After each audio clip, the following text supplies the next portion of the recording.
agradezco esta oportunidad que nos ofrece Seguros Sura de seguir poniendo sobre la mesa todos estos temas tan importantes y que urge ocuparnos. De verdad que es un enorme privilegio también, pues que en este panel, discúlpenme, femenina y mujeres, o sea, mujeres y jóvenes en este panel, eso también engancha, indudablemente. Así que es un honor tener aquí a Milagros de Camps, Daniela Peroso y Francina Mateo, como bien adelantó Esteves.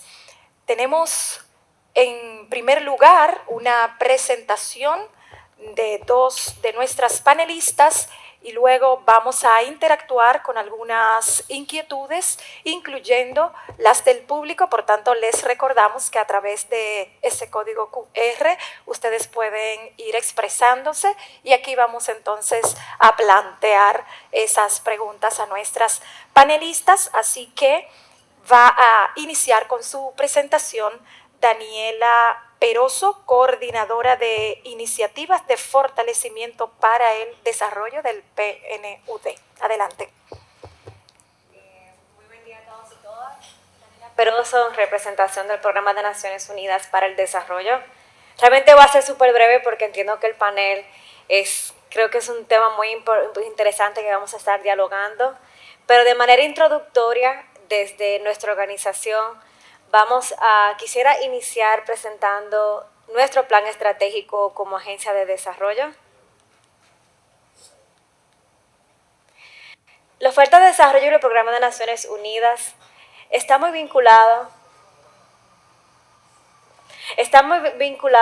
en 6 soluciones orientadas a la pobreza, gobernanza, resiliencia, medio ambiente, energía y la igualdad de género. Pero hay unos elementos catalizadores muy esenciales y desde ahí va a partir mi presentación y que está muy orientado al financiamiento para el desarrollo, para que estas soluciones logren a realizar esa transformación estructural que también fomente la resiliencia y no deje a nadie atrás.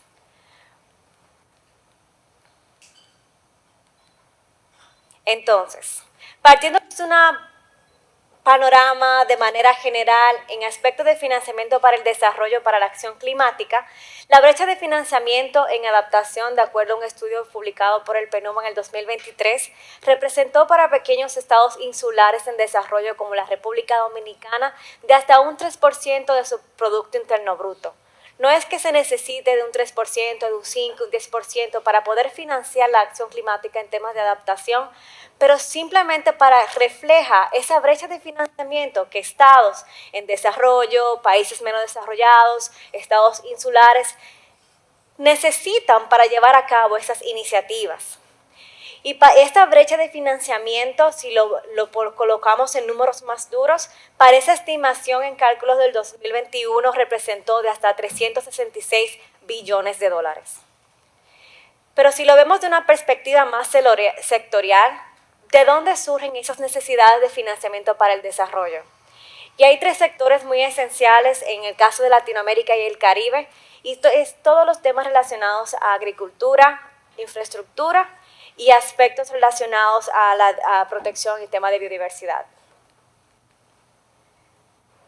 En el 2017, ya bajando a un nivel mucho más local, publicamos el documento Financiamiento para el Desarrollo orientado en países de renta media, basándonos en la República Dominicana y analizando cómo se ejecutaba el gasto en ese momento, en el 2017, todos los temas e iniciativas relacionadas a la esfera planeta, que los Agenda de Desarrollo se encuentran las 4P, que son las personas, prosperidad, paz y planeta, representó el 0.4% del gasto ejecutado de ese año, indicando una brecha, pero también una oportunidad para poder distribuir el gasto en temas importantes o relevantes en el marco de la agenda o la estrategia de desarrollo a nivel país.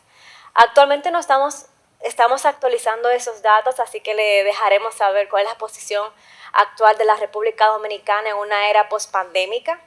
Pero no más que brechas, también hablemos de cuáles son aquellas soluciones en tema de mecanismos de financiamiento que podrían aportar a estos problemas. Y creo que la Lucila al inicio lo mencionó, están los temas de los bonos, que son mecanismos tradicionales, están los temas de financiamiento del carbono. Y esta mañana voy a orientarme los mecanismos de financiamiento orientado en todo el grupo de seguros soberanos, pero no solamente seguros soberanos, sino todo lo relacionado al enfoque sistémico que ahora PNUD a nivel global coloca los seguros como un mecanismo de transferencia de riesgo que puede garantizar y proteger el desarrollo que los estados están implementando. La iniciativa de financiamiento de riesgos y seguros inclusivos, que a pesar de que PNUD está en 170 territorios, esta iniciativa se encuentra en 34 países, siendo República Dominicana uno de los 5 a nivel regional. Y estamos trayendo todas unas actividades orientadas a aumentar la capacidad de los países para gestionar el riesgo desde el punto de vista financiero. Y es como mencionaba en el panel anterior, y es que Katia hizo mención respecto que hay una brecha en temas de prevención de riesgos. Y eso se presenta cuando hicimos un análisis en el diagnóstico publicado, es que hay una alta dependencia de mecanismos ex post luego que sucede un desastre a través de la redistribución del presupuesto público o tal vez a través de ayuda humanitaria o el acceso a los préstamos contingentes. Pero cuando vamos a mecanismos ex ante, la inversión realizada está muy vinculada a un presupuesto de 1% que se activa al momento de colocar un desastre, pero que todavía existen más oportunidades para invertir en estos temas. Y creo que finalizar de que el sector privado tiene un rol fundamental para la acción climática en temas de financiamiento, porque puede servir de ese puente o ese ente que una y cierre esa brecha para la implementación de estos mecanismos de financiamiento y esas acciones climáticas que es desde el Estado, instituciones como el Ministerio de Medio Ambiente, el Consejo de Cambio Climático, que son instituciones como PNUD, colaboramos y contribuimos a esas agendas de desarrollo que desde sus oficinas e instituciones están implementando. Así que gracias.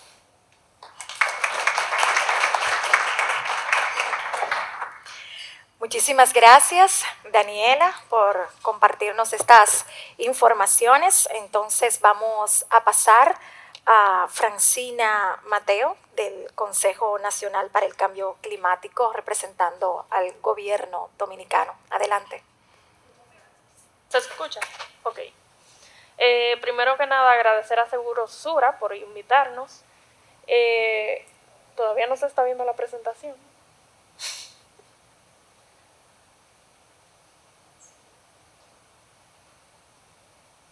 Ok, yo les voy a hablar sobre cómo va la República Dominicana en su accionar con el cambio climático.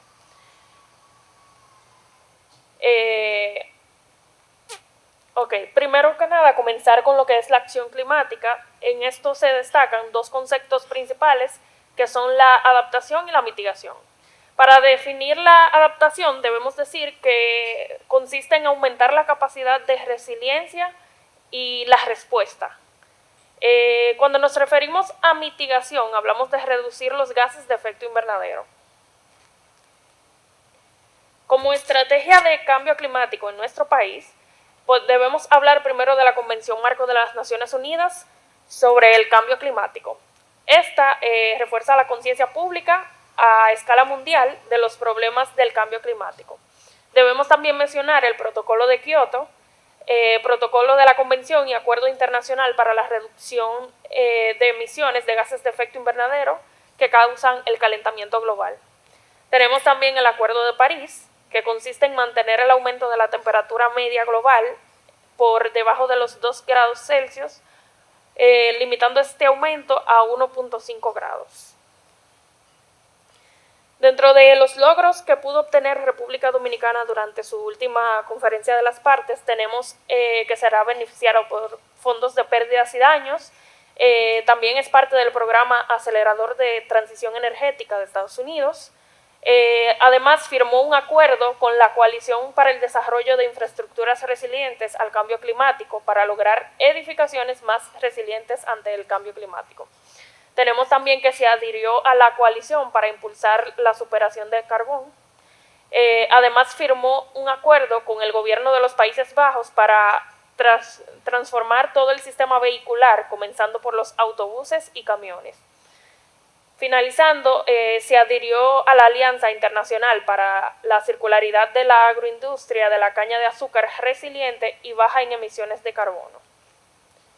Hablando ya un poco del marco normativo o de las políticas nacionales, tenemos el artículo 194 de la Constitución que dice que es prioridad del Estado la formulación y ejecución mediante la ley de un plan de ordenamiento territorial que asegure el uso eficiente y sostenible de los recursos naturales de la nación acorde a la necesidad de adaptación al cambio climático.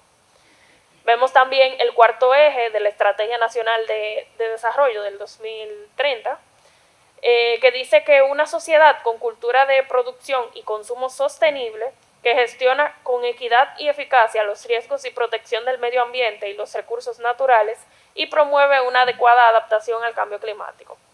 Tenemos también el decreto 269-15, que tiene como objetivo gestionar la variabilidad climática atribuida a la actividad humana y a los efectos que genera sobre la población y el territorio nacional a través de una adecuada estrategia, programación, planes y proyectos en el ámbito nacional de conformidad con lo establecido en la Convención Marco de las Naciones Unidas para el Cambio Climático. Además, tenemos el Plan Nacional de Adaptación, que cuenta con 6 ejes. Mencionar que el primero es mejorar la seguridad hídrica y la seguridad alimentaria. En el segundo eje tenemos fomentar el entorno construido y la infraestructura a prueba del clima, promover comunidades saludables y resilientes, incrementar la resiliencia de ecosistemas, la biodiversidad y los bosques, habilitar la competitividad empresarial en sectores productivos como el turismo a través de sostenibilidad ambiental y la resiliencia climática, y conservar la variabilidad usando sostenible los recursos costero marino, aumentando la resiliencia frente al cambio climático. Ahora les voy a definir lo que viene siendo la comunicación nacional e informes bienales. Tenemos que la comunicación nacional es el principal mecanismo de reporte que tienen los países miembros de la Convención Marco de las Naciones Unidas para el Cambio Climático, para contarle al mundo sus avances de implementación de la Convención. Estas acciones vienen siendo la mitigación, la adaptación, la educación, entre otros, y se presenta cada 4 años.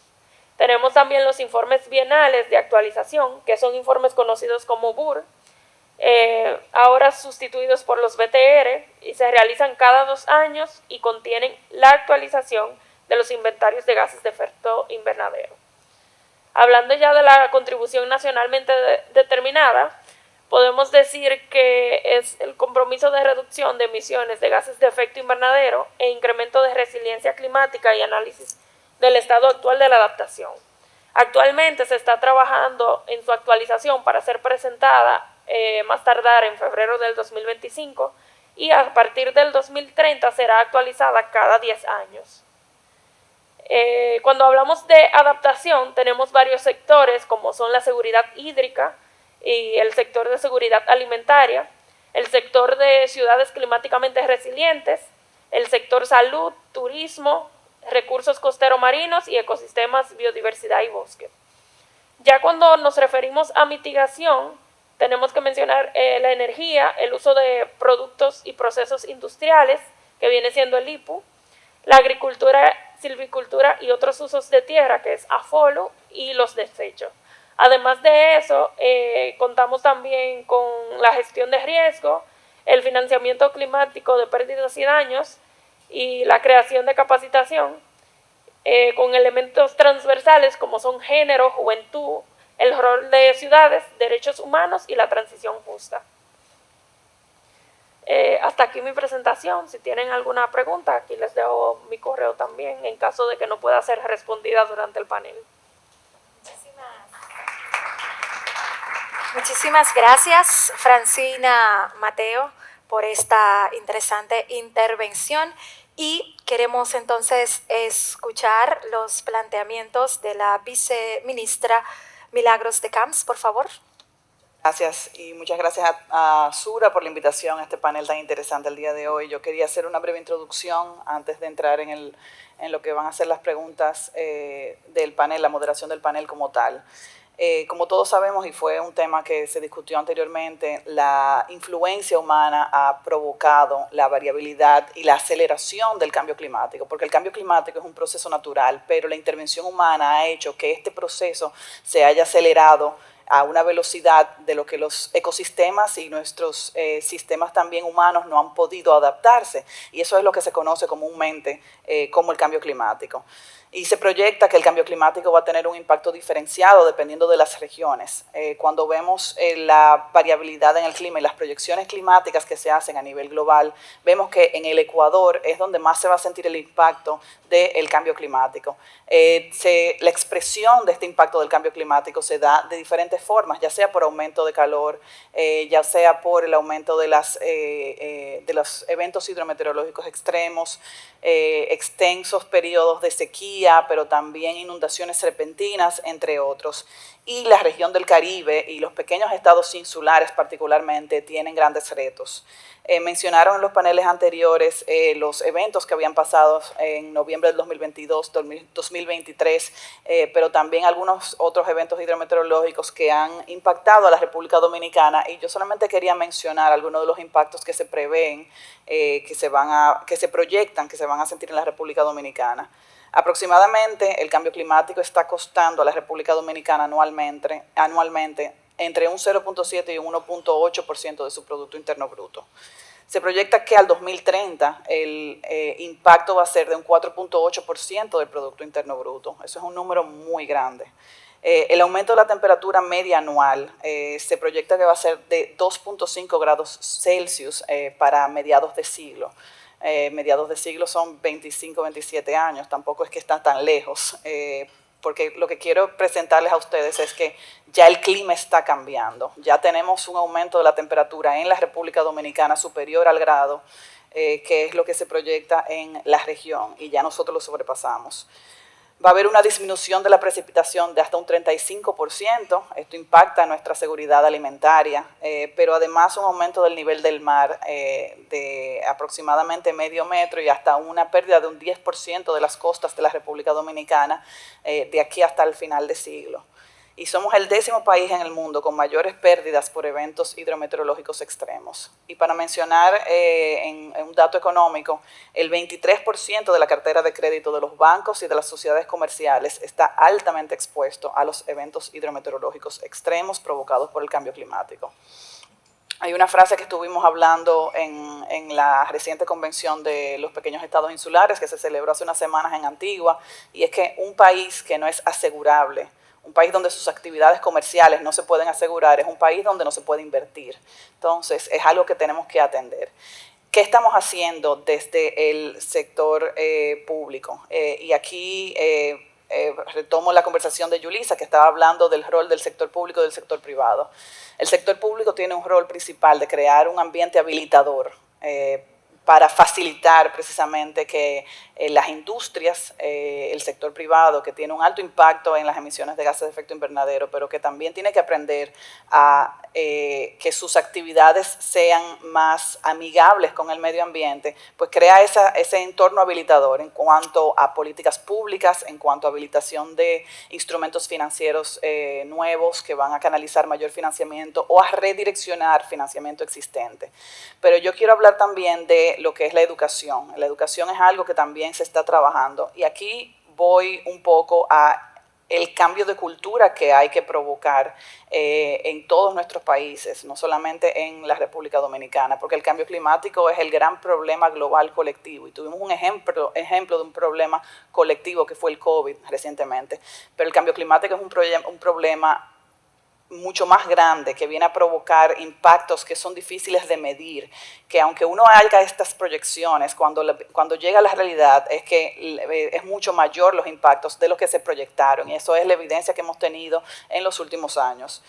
Vemos que si sabemos cómo hemos ido produciendo y hemos ido desarrollándonos. No ha sido de la manera más inteligente en cuanto a la relación con estas actividades y los recursos naturales, que son la materia prima para gran parte de nuestras actividades. Incluso el turismo vive de nuestros recursos naturales. Y tenemos que incluso desde en los textos bíblicos, en el Génesis, donde se habla de la creación del hombre, de la creación de la tierra y de los recursos naturales y de los animales, lo siguiente que viene a decir es que se crea el ser humano, se crea el hombre para dominar la tierra, para dominar los animales, para dominar la flora y la fauna. Ese cambio de cultura es lo que tenemos que provocar en la República Dominicana a través de educación. No es tan fácil porque los cambios culturales no se producen de la noche a la mañana y se está trabajando con diferentes mecanismos, pero nos estamos enfocando principalmente en la educación en las escuelas y en las universidades. Se promulgó la Ley de Educación Ambiental, es una ley que su ejecución se ha venido retrasando precisamente por la pandemia. Fue una ley que se aprobó a principios del 2020, pero nos tocó la pandemia el 2020 y el Ministerio de Educación, quien es el ente rector de esta ley, pues se tuvo que involucrar en lo que era la educación a distancia, luego en el regreso a clases, y ahora es que estamos trabajando con este primer año de incluir la educación ambiental de manera transversal en las escuelas, en el pensum de las escuelas y de las universidades.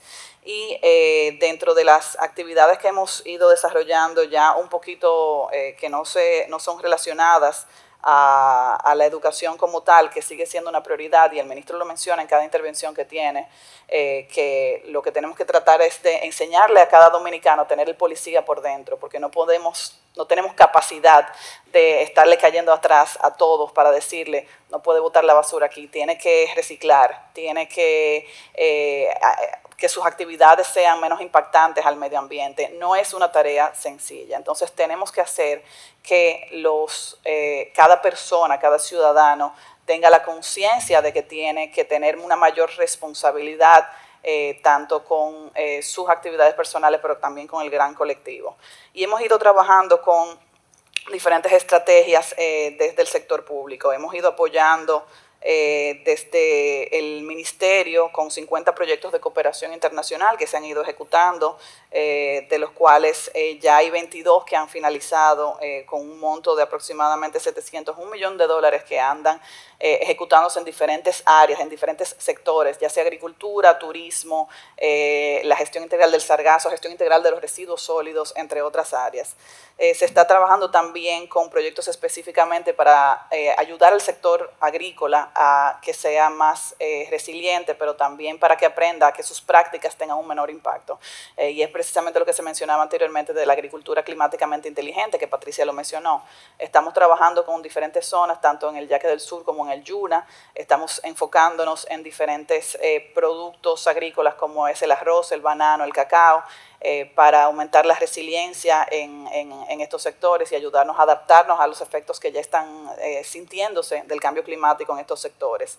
Hemos ido trabajando con el sector turístico, en Miches, con el proyecto del Ceibo Resiliente, pero también en Montecristi, enseñándole al sector hotelero, al sector turístico, que tiene que proteger a la biodiversidad, que no puede por ejemplo, para construir un hotel, dinamitar los corales, que los corales son la principal barrera o la primera barrera que tenemos para los eventos hidrometeorológicos extremos, pero que también son hábitat para los peces y otra biodiversidad costero-marina, y que también ayudan a producir la arena, que es la que nos mantiene las playas en nuestras costas.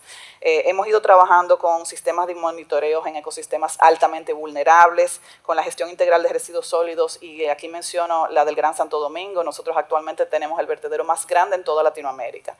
El Ministerio de Medio Ambiente desde hace 2 años ha venido trabajando con el cierre progresivo, porque va a ser por fases, con el cierre progresivo del vertedero Duquesa, con la rehabilitación de los sitios. Ya cerramos una primera fase que se está rehabilitando. Este cierre progresivo va a ser de aproximadamente 8 años, y con la habilitación de nuevos rellenos sanitarios, tal cual lo manda la Ley de Gestión Integral de Residuos Sólidos, para hacer una gestión efectiva de los residuos del Gran Santo Domingo. Esto también va a ver el aprovechamiento de los residuos, pero también el reciclaje, entre otras cosas. Tenemos también la puesta en marcha del Fideicomiso de Uso Sostenible, que viene a financiar y ayudar a los ayuntamientos a que los vertederos se adecúen para que cumplan con la ley 225-20, pero también a cerrar los vertederos que no se encuentran en un estado que deberían de continuar operando. Tenemos un apoyo también a la banca comercial con la creación del protocolo verde y con el desarrollo de instrumentos financieros innovadores como los bonos verdes. Hemos visto que recientemente algunos bancos han hecho anuncios, eso ha sido, bueno, Banfondesa va a sacar también ahora una emisión de bonos verdes, eso ha sido con el apoyo del Ministerio de Medio Ambiente, y la generación de créditos de carbono y de créditos de biodiversidad con los fondos aguas. Estamos iniciando el trabajo para generar créditos de biodiversidad que generan nuevas fuentes de financiamiento para ayudar a financiar lo que es la acción climática. Vemos también que estamos incluyendo la adaptación al cambio climático en la evaluación de los proyectos que llegan al Ministerio de Medio Ambiente para cualquier autorización ambiental. Ya hemos sacado una guía metodológica para la inclusión de la adaptación en el proceso de evaluación ambiental que está disponible para todos. Ya se le exige a los promotores cuando van a someter un proyecto que tienen que contribuir, que tienen que incluir información sobre cambio climático, tanto de adaptación y de mitigación, pero que tienen que tomar medidas para la adaptación y hacer proyecciones sobre cuál impacto va a tener el cambio climático en sus actividades y cómo su proyecto va a contribuir a la reducción de emisiones, pero también va a contribuir a la adaptación y cómo se va a adaptar también a los impactos que el mismo proyecto va a sentir, porque no es solamente ayudar al país, sino también que tenemos que tener seguridad para el inversionista en la República Dominicana. Vemos ya hoteles que están altamente impactados por la erosión de las playas a causa del cambio climático por malas prácticas. Entonces, queremos evitar este tipo de actividades. Y la taxonomía verde que se mencionó anteriormente, la taxonomía verde es una guía que va a indicar o certificar qué son actividades verdes. Esto le da seguridad a los inversionistas de que no hay greenwashing, de que cuando una actividad es verde está certificada mediante un documento de política que ha lanzado tanto los dos órganos rectores, que son el Ministerio de Medio Ambiente y la Superintendencia de Mercado de Valores. Y esta taxonomía está alineada a la taxonomía verde europea, que es la más avanzada, y tiene un mecanismo innovador, y es que presenta por primera vez el sector de agua. Ninguna taxonomía ha tenido actividades en el sector de agua. Entonces, ahora mismo la República Dominicana tiene la taxonomía más innovadora en el mundo. Para finalizar, quería mencionar específicamente el programa 30x30, que es un programa que recientemente anunció el presidente Abinader, y es un programa que contiene más de 200 iniciativas donde se logran los objetivos de aquí al 2030, se logran los objetivos del marco de biodiversidad global para reducir la pérdida de la biodiversidad, para conservar ecosistemas altamente vulnerables y para proteger las áreas protegidas, así como aumentar. También se hizo el anuncio de la creación de 2 nuevas áreas protegidas marinas, donde alcanzamos ya el 30%, que es la meta que había hecho República Dominicana en el marco global de la biodiversidad. Entonces, para cerrar eso, quería mencionar esas actividades que se estaban haciendo desde el sector público. Gracias a la viceministra Milagros de Camps por compartirnos pues toda esta actualidad de nuestro país, esas acciones y prioridades del gobierno en torno a este tema, y nos quedamos con resiliencia. Esta es una palabra común que va enlazando lo que hemos visto desde el inicio de jornada en este día. El señor García decía que sí nos importan estos temas y que llegó el momento de encargarse, de accionar, ¿verdad? Y justamente también la señora Vallejo hablaba de hacernos conscientes y de ser conscientes. Y ustedes cada una en su presentación pues mencionaron, ¿no?, este concepto, y vámonos de una vez entonces a algunas preguntas. Ya la viceministra habló un poquito de esas mayores urgencias que nos ocupan en la República Dominicana. Me gustaría pues que nos comentara un poco de la perspectiva medioambiental como respuesta al cambio climático y cuáles serían esas brechas priorizadas. ¿Cómo estamos trabajando en la República Dominicana para minimizar el impacto, digamos, a corto plazo? Mira, bueno, mencioné las grandes líneas que estamos ejecutando desde el Ministerio de Medio Ambiente, pero yo quería enfocarlo, vamos a decir, por sectores. ¿Cuáles son los sectores principalmente que contribuyen, pero también los más vulnerables? Está el sector de agricultura. Con agricultura estamos trabajando en medidas de agricultura climáticamente inteligente y hemos trabajado en proyectos pilotos en diferentes zonas del país para enseñarles a los agricultores que es posible hacer las cosas mejor, que es posible consumir menos agua para la producción de arroz, que es posible consumir menos agua para la producción de otros rubros agrícolas. Hemos trabajado también con apoyar al sector energía, con la reducción de las emisiones de gases de efecto invernadero, y es algo que el gobierno ha estado muy involucrado, pero no solamente el gobierno, sino el sector privado, que ha apostado a la República Dominicana para invertir en proyectos de energía renovable. Hemos visto como nunca cómo la matriz energética se ha ido diversificando. De aquí al 2026, la República Dominicana va a muy posiblemente superar el 30% de su matriz energética en energía renovable. Y eso es algo que es sumamente positivo, porque no solamente nos ayuda a reducir las emisiones de gases de efecto invernadero, sino que nos reduce la dependencia que tenemos a combustibles fósiles importados, porque nosotros no producimos combustibles fósiles, tampoco producimos los dólares con los que se compran los combustibles fósiles. Entonces es importante que tengamos estos sistemas energéticos que son resilientes, pero que también son más costo efectivos para la República Dominicana y que contribuyen al medio ambiente. Con el área de residuos mencionaba las diferentes actividades que se están haciendo desde el Ministerio de Medio Ambiente.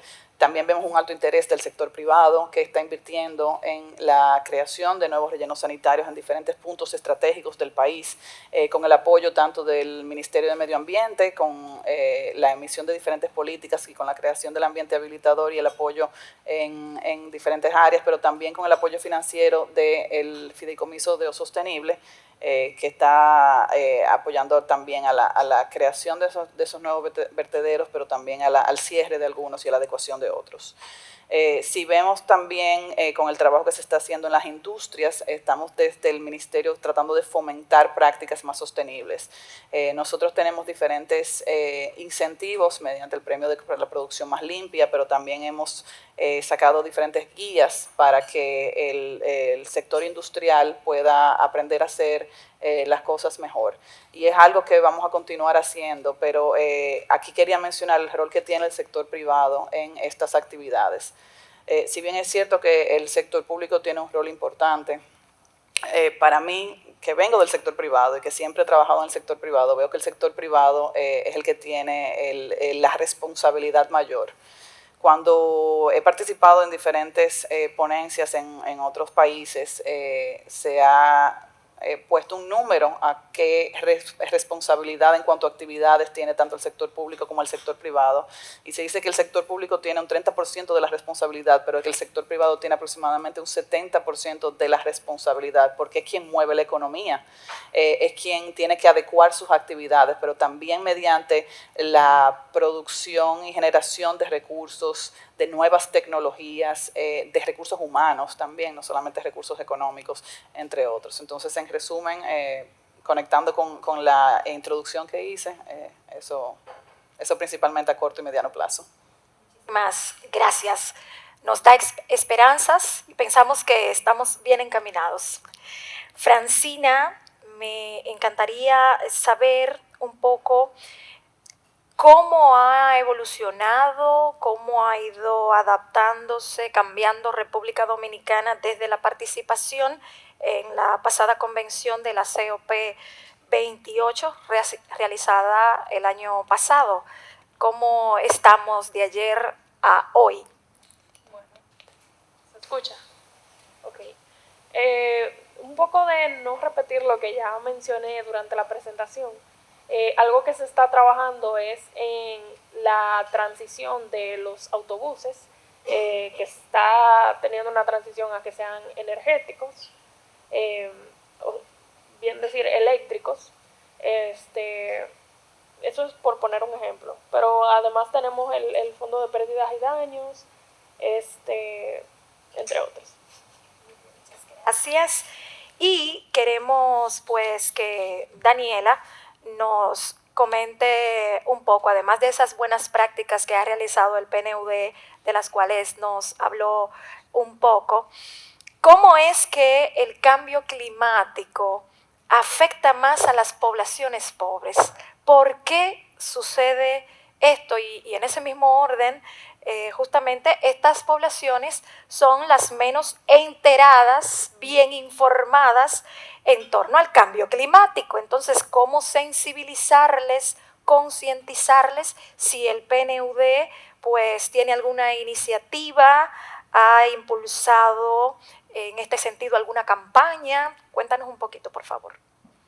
Quería mencionar que desde el Programa de Naciones Unidas tenemos áreas de intervención orientadas al desarrollo humano, medio ambiente, resiliencia, gestión de riesgos, gobernabilidad, inclusión y género, y que de manera transversal y holística e integral trabajamos que nuestras intervenciones a grupos vulnerables velen por todos estos factores. Porque el desarrollo humano no solamente se mide por cuánto dinero me ingresa, sino hay factores habilitadores que mencionaban como el acceso a un hogar digno, a un trabajo digno, a que si tengo una microempresa sea resiliente y me dure, porque realmente las microempresas no duran tanto tiempo cuando inician sus negocios.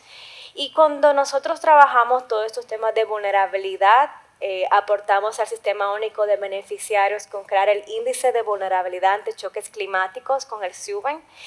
Y ante estos análisis que realizamos con esta institución, nos dimos cuenta que el 25% de la población que es vulnerable ante estos choques climáticos, y muchos de estos están orientados a cómo está el hogar compuesto, si es un hogar de zinc, si está habitado en un lugar de que es altamente riesgoso a inundaciones.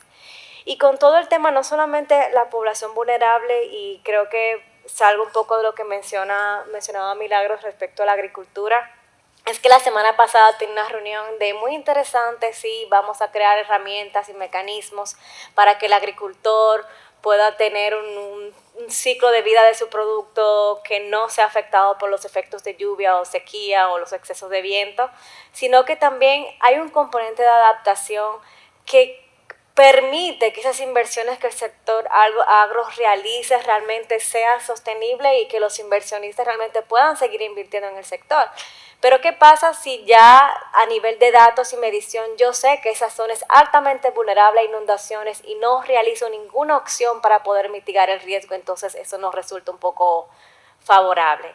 Y en temas de vulnerabilidad y aspectos de campaña, sí reconocemos la necesidad de muchos temas de prevención específicamente, y todos los temas que nosotros apoyamos a entes de gobierno como la Defensa Civil, la Comisión Nacional de Emergencia, el COE, que tenemos una agenda de desarrollo y trabajando con esas instituciones públicas para ver los temas de prevención y respuesta.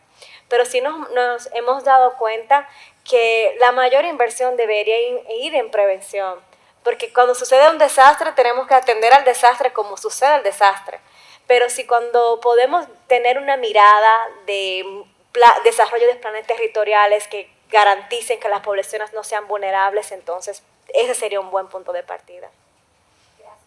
Gracias Daniela, concuerdo contigo. Cerrando pues este interesante panel, República Dominicana, estrategias, accionar y avances frente al cambio climático. Nos vamos quedando con lo que bien resaltaba Francina en torno a la adaptación y mitigación, la resiliencia y dar respuesta a esas convenciones y protocolos de República Dominicana y cómo hemos sido, por ejemplo, beneficiados con unos fondos de pérdidas y daños. Interesante saberlo, y todo lo del parque vehicular y los gases de efecto invernadero, las edificaciones y demás. Y por supuesto de la viceministra Milagros nos quedamos con esa influencia humana en la aceleración del cambio climático, cómo ese impacto varía según las regiones y que en efecto, y lo vamos sintiendo, las temperaturas van aumentando y gritamos todos los días con este sofocante calor, ¿verdad? Así que excelente. Y Daniela nos habló de esa brecha del financiamiento, de esos gastos post pandemia, interesante porque con el COVID nuestra existencia se dividió en un antes y después, y qué bueno que la República Dominicana es dentro de los 5 países a nivel regional en los que el PNUD está pues incidiendo en estas luchas, lo cual de verdad que se agradece. Y precisamente hablando de agradecimiento, les agradezco a ustedes esta oportunidad de escucharles y saber un poco en qué está nuestra República Dominicana frente al cambio climático. En lo que se respecta a la academia, yo como representante de la Universidad Católica Santo Domingo, pues obviamente esto también es un honor para nosotros participar en este tipo de eventos, porque justamente desde la academia, nuestra Universidad Católica Santo Domingo ha propiciado un espacio de discusión. Ya hemos hecho 3 congresos, realizamos el Congreso Nacional e Internacional de Ecología y Conciencia Ciudadana. Así que ese aporte desde la academia es valioso porque sin dudas, como han dicho, necesitamos aunar esfuerzos. El sector público, el sector privado y todos estamos implicados y comprometidos. Así que muchísimas gracias y seguimos pues hablando de estos temas por ahí porque no se termina la jornada.